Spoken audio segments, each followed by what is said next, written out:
Right. So, hello everyone. Sorry about those technical issues.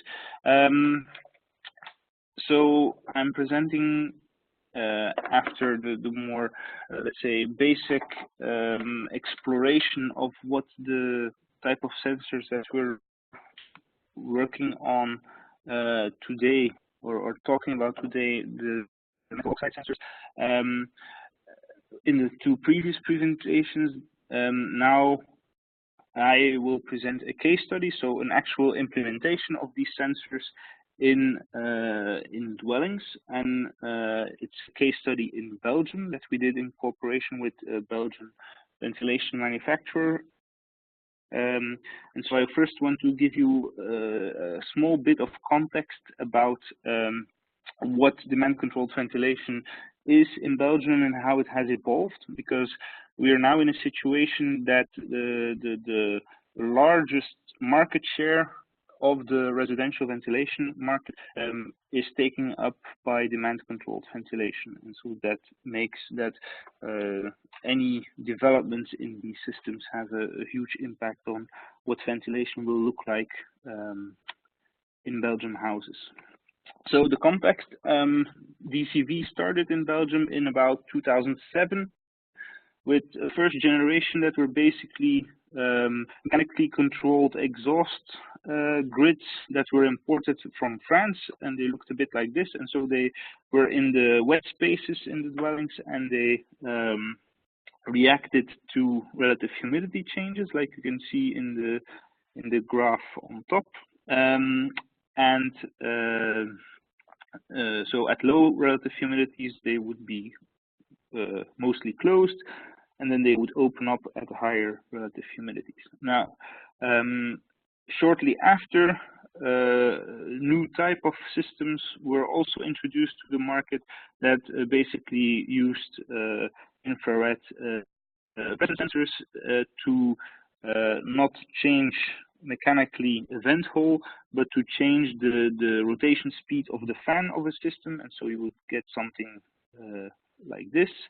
And then a third generation, which is now the biggest market, the biggest share of the market, came in 2010, which combined both ideas, let's say. So we would use electronic sensors that were included in the damper, and then electronically controlled damper. So it could be connected to any type of sensor, CO2 sensor, relative humidity sensor. And this is when we change from basically only having relative humidity DCV to mainly now CO2-based DCV systems with CO2 being detected in the living spaces. This is now the fourth generation, let's say the latest generation, where we have these CO2 sensors not only in the dampers that are connected to the wet spaces, but with additional vent holes that are added to the living spaces, so that we have a CO2 signal directly from the living spaces, or with CO2 sensors that are added to the supply grids that allow the air to come into the building. Something that I forgot to mention, we have a market that is dominated by mechanical exhaust systems, so with natural supply, and so the case study I'm talking about will deal with this type of systems. So in this context of the market, it has been mentioned already by Nadia and by Jakub, MOS sensors are promising because they can detect more. CO2 sensors only detect or are a proxy for bioeffluents, but there are VOC events in the house that maybe also require ventilation, and so metal oxide sensors can help with that. And above all, they are cheap and they do not require a lot of energy to run them, which makes them more easy to integrate in different components. So in this project, the goal was to demonstrate the behavior of DCV systems controlled by these types of sensors in modern low energy dwellings. And a bonus question, let's say, was, it has already been asked in the Q&A, can they replace CO2 sensors? So can they do what a CO2 sensor does, having the additional bonus of detecting more events? And what does the case study look like? So it was a renovation project that was part of a big European project that basically converted a very old social housing estate in Kortrijk, in the part of Belgium that is very close to France. On the left-hand side, you see the picture, an aerial picture of how the estate looked before the renovation. So they were all very small individual dwellings, old, non-insulated, single glass, and these were replaced by this. So the lower part of the estate was demolished and replaced by multifamily housing, and then the back part of the estate remained single family housing, but these were stripped and completely refurbished to more or less passive house standard. So this is the reverse picture. So we will focus on the single family houses. This is what they look like after renovation. And these are the floor plans of the biggest ones. Just for your reference, it's a mix of smaller and larger. So these are 1 or 2 or 3 person houses, and they go up to the biggest ones, which are over here, which are 4 and 5 bedroom houses, so for larger families. And this is the floor plan for one of these larger houses. And so we have a ventilation system included, which has 6 separate ducts or connections for ducts, which have these dampers with the sensors included, and so they are individually connected to the different rooms. Priority, they go to the wet room, so 1 to the bathroom, 1 to the kitchen, 1 to the bathroom with the shower, and another 1 to the bathroom on the top floor. And then the remaining connections are used to add additional air outlets in the bedrooms and the living spaces. And so for this particular project, normally they have a type of sensor related to the type of room they are connected to. So if it's, for example, a kitchen, it will have an RH sensor. If it's a bathroom, it will have a VOC sensor. If it is a bedroom or a living space, it will have a CO2 sensor. For this project, all of the valves had 2 sensors next to each other, the CO2 sensor and the metal oxide sensor. So we would have the 2 signals. And also a special software, firmware was developed for the exhaust fan, so that it would run a specific protocol that looked like this. So in every test house, there would be a protocol of 1 month, including 2 modes. 1 mode which would have the system controlled by the CO2 sensor. And this would run for 2 weeks. And then a second mode would start where the system would switch its control from based on the CO2 sensor to the MOS sensor, again for 2 weeks. And then after that, the system would return to normal operation. And during the whole protocol, the system would also log the concentrations of both sensors at the same time. And the sensor, the MOS sensor that is used is the one from Applied Sensor that was already presented in the 2 previous presentations, that has an output in CO2 equivalence. I think you remember the picture from Jacob's presentation about that. And so the same set points were used during both modes of operation. We did this in total in 29 houses, and we tried to do 3 repeats in every house. So we would run the month-long protocol 3 times during the year, once in autumn, once in the middle of winter, and then once a bit later in January. Okay, so what are the results? Most of the results look something like this. Here I'm showing a graph from a week before the change and a week after the change. And what we see here is very typical. So in the left side of the picture, you see the system being controlled by the CO2 signal, which is in black.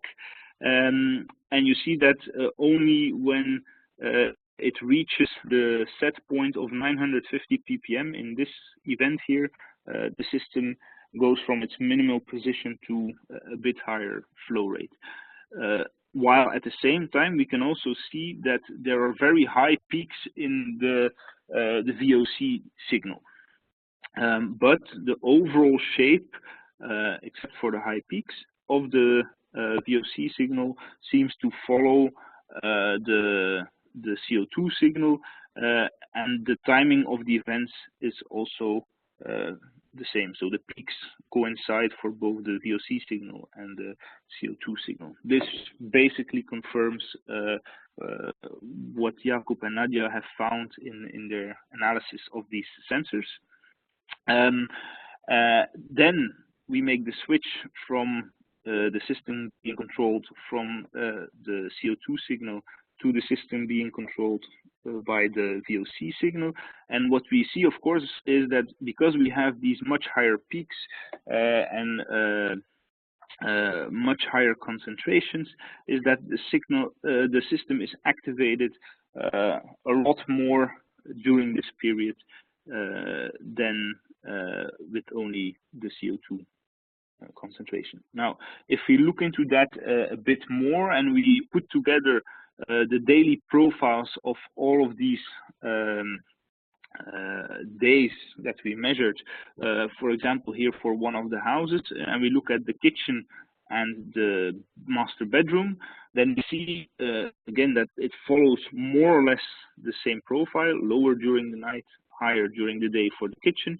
But we see that there are specific cooking events that are captured by the VOC sensor that are not captured by the CO2 sensor. And we also see, for example, for the bedroom, that a shift in the ratio between the emission rates of VOCs and CO2s can lead to a different control action. And this is what we see here. So during the night, both the CO2 and the VOCs are high because people are sleeping in the bedroom, and people are not very active. So CO2 emission is relatively low compared to VOC emissions. But then in the morning, when people are getting up and getting dressed, the CO2 remains relatively high because activity is picking up, but compared to the relatively to that, the VOC emissions are lower. And so based on that, you will get different behavior from the ventilation system. So if we then look at the pure correlation between the two signals, we can see that overall, over the month period, it is rather low. We get a correlation coefficient of about 0.4 on average, and it's also the correlation coefficient is lower if the system is controlled by the VOC sensor, which is the gray bars in this graph. Just to give you refresh your memory about this a bit, and Pearson correlation coefficient of 0.4 is not a very good fit if you plot the two signals one against the other. So in Jakob's presentation, it looked more like this, but during our experiment, we got something that looks more like this. And what we also see is that this correlation is very fluctuates a lot over time. And this is what we see here in these two graphs. So this is the correlation between the two signals when the system is controlled by CO2, and we see that in the beginning it's rather stable, but no correlation, and then we see that there becomes a positive correlation. So higher CO2 concentrations also lead to higher VOC concentrations, but there are very sharp fluctuations in this correlation if you take a window of about, this was done with a window of 2 hours, sliding over the data. And if we look at the period where the system is controlled by VOC, on average it still leads to a positive correlation, but you can see that the correlation is basically all over the place. Now, what is the impact of this on the reaction of the system? Here you can see that we calculated what the position of the system would be, and the flow rate of the system would be based on the CO2 concentration and based on the VOC concentration, and we compared both, and this is what we get. So for most of the systems, for most of the cases, excuse me, the system would have been in a higher position and higher flow rate if it was controlled by the VOC system signal, and this is consistent over all of the 2-week sections during the 3 times that we ran the protocol. But there are exceptions, so there are quite strong differences between the different dwellings, which you can see here on top and on the bottom. So this is one dwelling, this is another dwelling. In the second dwelling, the system was more than 60% of the time in the same position with the two signals, and there was even a significant part of time where the system would have been in a lower position if it was controlled by the VOC signal than it was by the CO2 signal. This is another way of representing this. So what we see here is on the x-axis the measured concentration, which is CO2 or VOC in gray, and then what the position of the flow rate of the system is. And of course, if the system is measuring CO2 and controlled by CO2, you get this nice linear relationship which is programmed into the system, and the same for VOC if the system is controlled by VOC. But if we switch it around, so if we measure VOC but we control based on CO2, we can see, so this would be this graph, yeah. Then we can see that there is no consistent pattern between the flow rate that is operating and the measured concentration, and the same, of course, also happens when you switch that around. Okay, so how can we improve this? It has already been suggested by Jakob. So these VOC sensors are very good at detecting high pollution events, and so we try to come up with a signal processing algorithm that would separate the data in 2 parts. One part that is basically following this more or less the CO2 concentration, and one part that is looking at peaks. And so what we did was filter out this in-between zone where it's difficult to decide if it's just the sensor that is building up, and we only looked at the very high peaks to trigger additional ventilation events. And so this is the result of that. So for 4 different houses, this was the situation when we just logged what was going on. And this is the situation with this new control algorithm. And what we see here is that we get a ventilation pattern that is more like what we have with a current system. So the system will behave more like we now have with CO2 controlled ventilation system, but still will have additional ventilation moments when there are, when there are high pollution events. The problem with this is that the cutoff between high pollution events and low pollution events needs to be decided, and to be able to do that, in this case, this was done arbitrarily, let's say, based on the data we had available. But if you take it too high, you will miss some pollution events.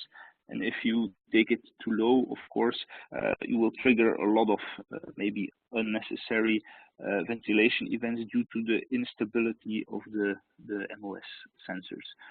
So this is something to be explored further. So what did we learn from this case study? That definitely that the TVOC concentration from the MOS sensor is much more volatile than the CO2 concentration. So it's harder to use as a stable control signal, because you don't want the ventilation system to be changing its speed every 5 minutes, because that will annoy people because of the noise. Then it's also much more peaked. And it significantly increases the total ventilation.